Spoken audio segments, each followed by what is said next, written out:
as honestly as possible we will answer them।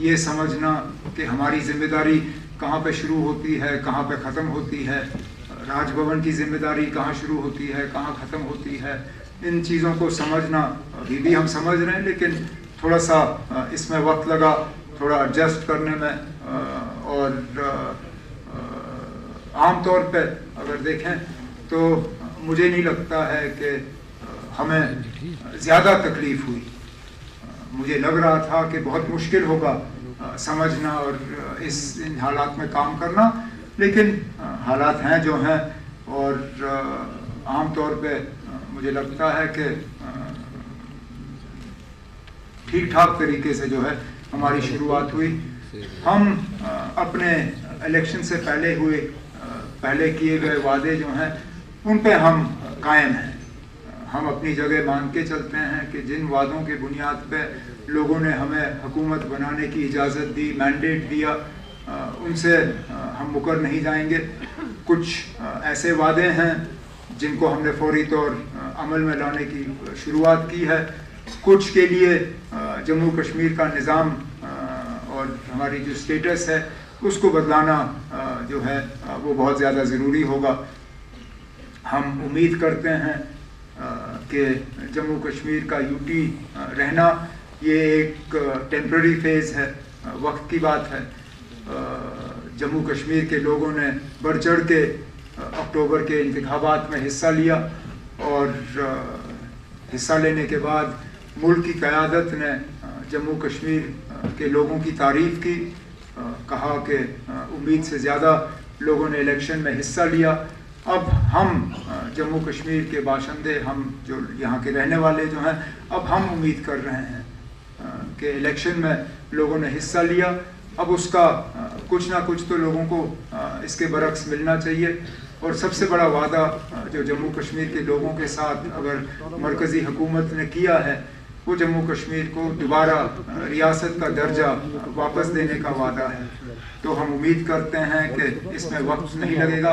ہم اپنی جگہ یہاں پہ اگر ہیں تو لوگوں کی خدمت کرنے کے لیے ہیں، لوگوں کے جو ڈیولپمنٹ کو لے کے جو لوگوں کی امیدیں ہیں، گورننس کو لے کے جو لوگوں کی امیدیں ہیں ان پہ اتر آنے کے لیے ہیں. لیکن ہمیں اس بات کا بھی احساس ہے کہ سب سے بڑی ہماری ذمہ داری اگر ہے تو وہ لوگوں کے جذبات اور احساسات کا جو ہے ہمیں ان کا قدر کرنا ہوگا، اور لوگوں کی جو امیدیں ہیں، جو ایسپریشنز ہیں، ان کو ریئلائز کرنا ہوگا، ان پہ اترانا ہوگا.